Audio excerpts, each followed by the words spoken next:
Good morning all. पिछले video में हमने ऊष्मागतिकी से रिलेटेड इम्पॉर्टेंट टर्म्स के बारे में बात की। आज हम आंतरिक ऊर्जा, एंथैल्पी, एंट्रोपी, गिब्स मुक्त ऊर्जा और ऊष्मागतिकी के विभिन्न नियमों के बारे में परिचर्चा करेंगे। इंटरनल एनर्जी, आंतरिक ऊर्जा। एक निकाय में ऊर्जा की एक निश्चित मात्रा होती है। यह आंतरिक ऊर्जा कहलाती है। इसे E या U के द्वारा प्रदर्शित किया जाता है।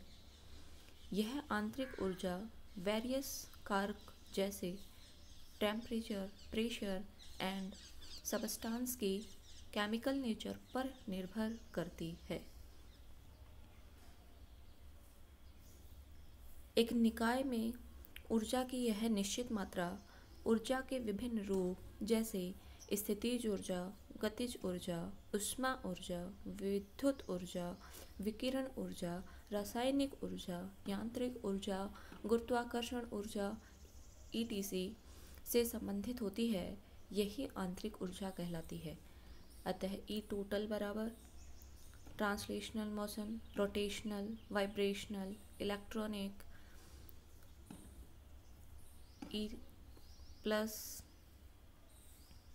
गुरुत्वाकर्षण, यांत्रिक ऊर्जा, सभी प्रकार की ऊर्जाओं का योग कहलाता है।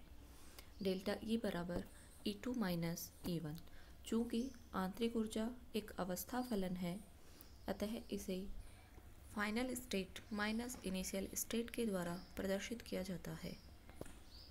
Change in internal energy. एक रासायनिक अभिक्रिया में आंतरिक ऊर्जा में परिवर्तन प्रोडक्ट, उत्पाद एवं अभिकारक की आंतरिक ऊर्जा में परिवर्तन के द्वारा दर्शाया जाता है।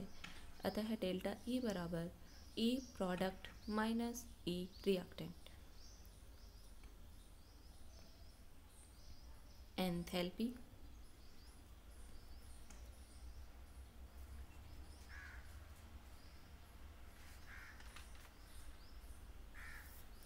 रसायन विज्ञान में सभी प्रक्रम जो कि स्थिर दाब पर होते हैं, क्योंकि प्रयोगशाला में अधिकतर प्रक्रम खुले पात्र में वायुमंडलीय दाब पर संपन्न होते हैं, अतः स्थिर दाब पर निकाय की पूर्ण ऊष्मा उसकी आंतरिक ऊर्जा तथा पीवी कार्य के बराबर होती है। अतः स्थिर दाब पर ऊष्मा परिवर्तन के मापन के लिए एक नए अवस्था फलन एंथैल्पी को निरूपित करते हैं। इस प्रकार तंत्र की पूर्ण ऊष्मा या एंथैल्पी उसमें निहित कुल ऊर्जा होती है, जो कि आंतरिक ऊर्जा तथा दाब आयतन ऊर्जा के योग के बराबर होती है। इसे H के द्वारा प्रदर्शित करते हैं।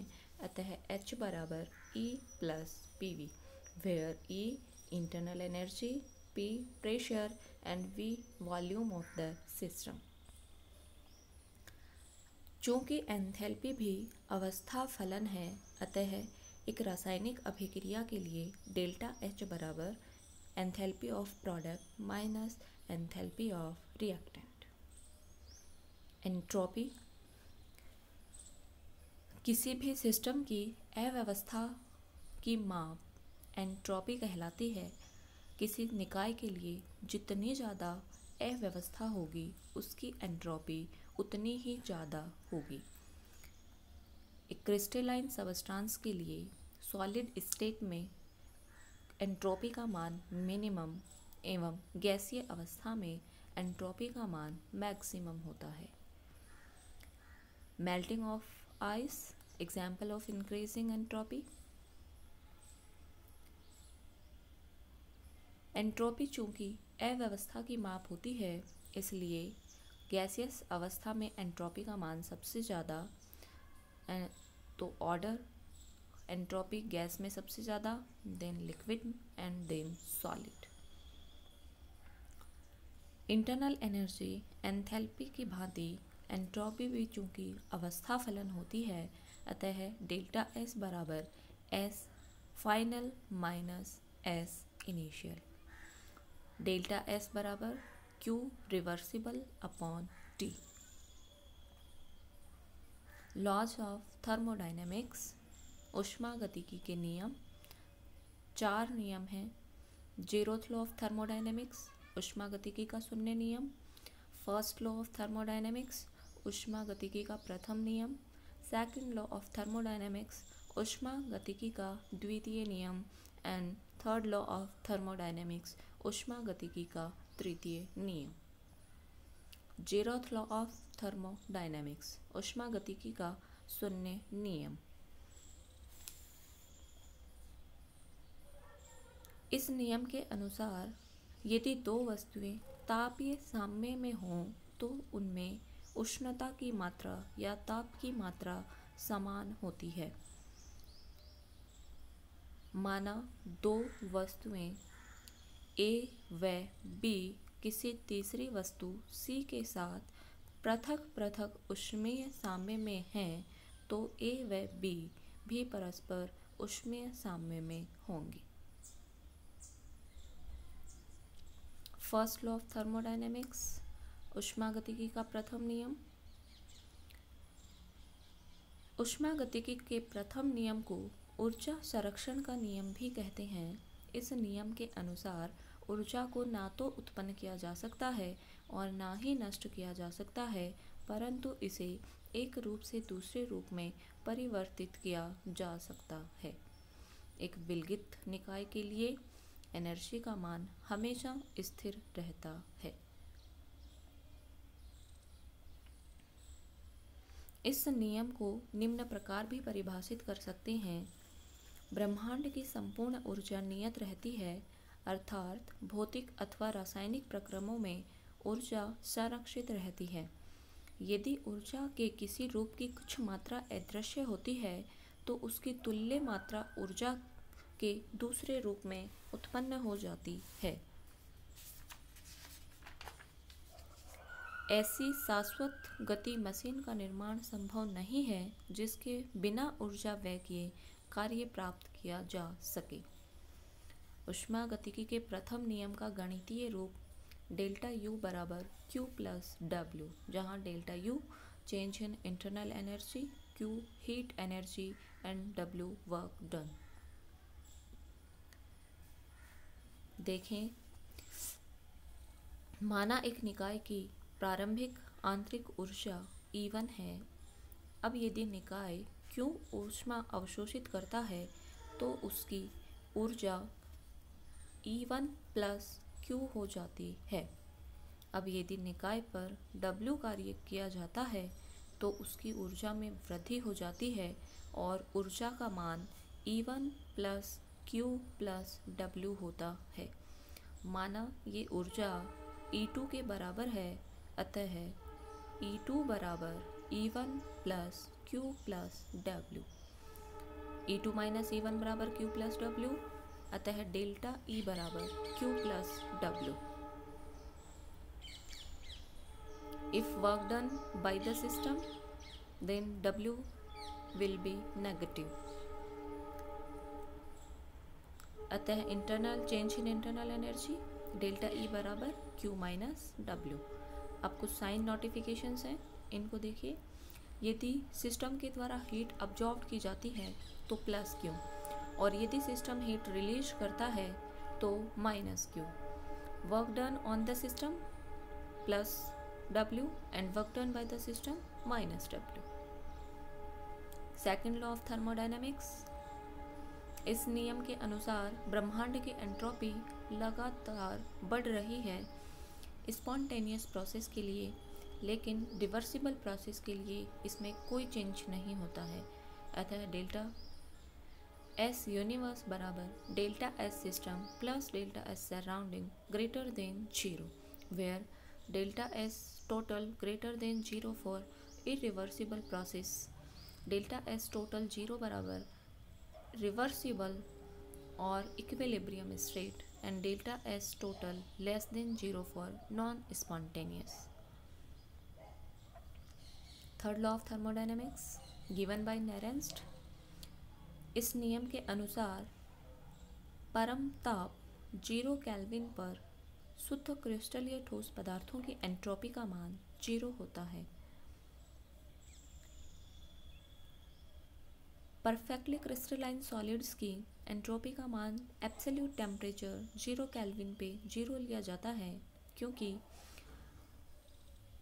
एब्सोल्यूट टेम्परेचर पे उनके कॉन्स्टिट्यूएंट पार्टिकल्स का एक परफेक्ट ऑर्डर होता है, इसीलिए एब्सोल्यूट एंट्रोपी का मान 0 होता है। Difference between first and second law. ऊष्मागतिकी का प्रथम नियम ऊर्जा संरक्षण को दर्शाता है तथा सिस्टम से या किसी भी दिए गए प्रक्रम में निहित सभी प्रकार की ऊर्जाओं को व्यक्त करता है, जबकि सेकंड लॉ सिस्टम के लिए यूजफुल वर्क उपयोगी कार्य करने के लिए अवेलेबल एनर्जी के बारे में बताता है। गिब्स ने 1878 में law first and law second को कंबाइन किया और गिब्स एनर्जी की अवधारणा दी। अतः डेल्टा जी बराबर delta H minus T delta S.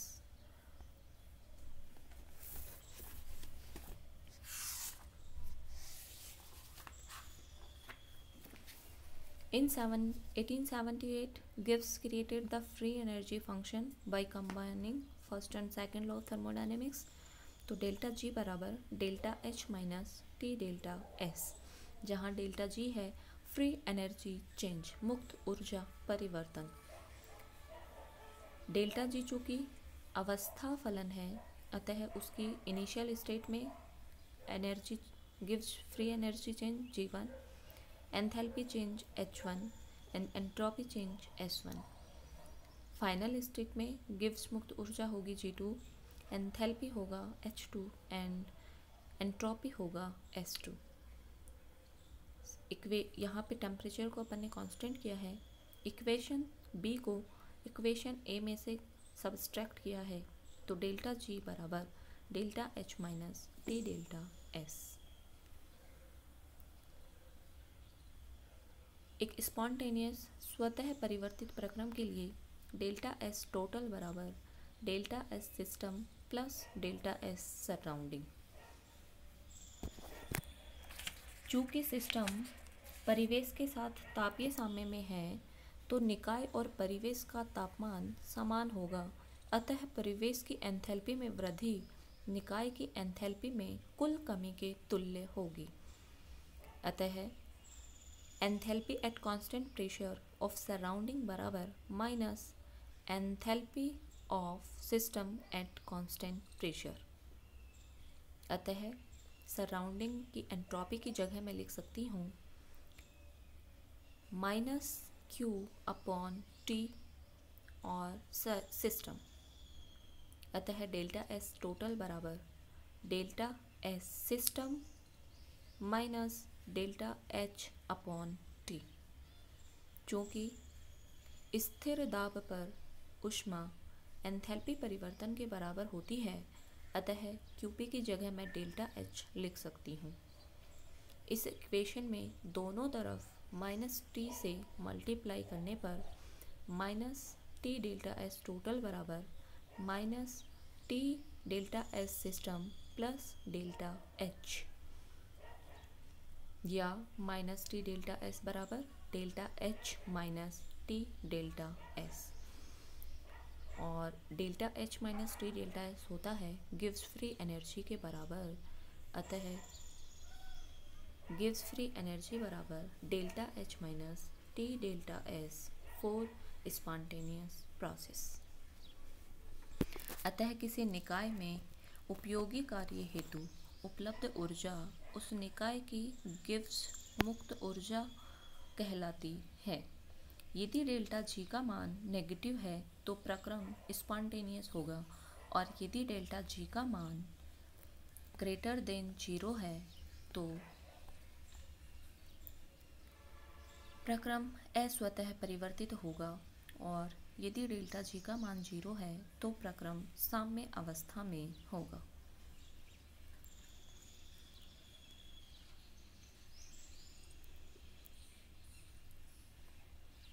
Delta G से किसी भी प्रक्रम स्वतः प्रक्रम होने के लिए साइन नोटिफिकेशन देखें। चूँकि डेल्टा जी बराबर delta H minus T delta S. यदि डेल्टा जी का मान नेगेटिव होगा तो प्रक्रम स्वतः होगा, डेल्टा जी का मान पॉजिटिव होने पर प्रक्रम अस्वतः होगा और डेल्टा जी बराबर 0 होने पर प्रक्रम साम्य अवस्था में होगा। फर्स्ट, यदि डेल्टा एच नेगेटिव है और डेल्टा एस पॉजिटिव है तो डेल्टा जी का मान नेगेटिव होगा और प्रक्रम ऑलवेज स्पॉन्टेनियस होगा। यदि डेल्टा एच का मान पॉजिटिव और डेल्टा एस का मान नेगेटिव होगा तो डेल्टा जी ऑलवेज पॉजिटिव होगा और प्रक्रम नॉन स्पॉन्टेनियस होगा। यदि डेल्टा एच का मान नेगेटिव एंड डेल्टा एस का मान नेगेटिव तो लो टेम्परेचर पे प्रक्रम नॉन स्पॉन्टेनियस होगा एंड हाई टेम्परेचर तो डेल्टा जी का मान negative and spontaneous at low temperature और पॉजिटिव होगा at high temperature and non spontaneous. यदि डेल्टा एच का मान पॉजिटिव, डेल्टा एस का मान पॉजिटिव, देन डेल्टा जी का मान पॉजिटिव होगा लो टेम्परेचर पे and non spontaneous and delta G का मान नेगेटिव होगा हाई टेम्परेचर पे एंड स्पॉन्टेनियस। Thank you.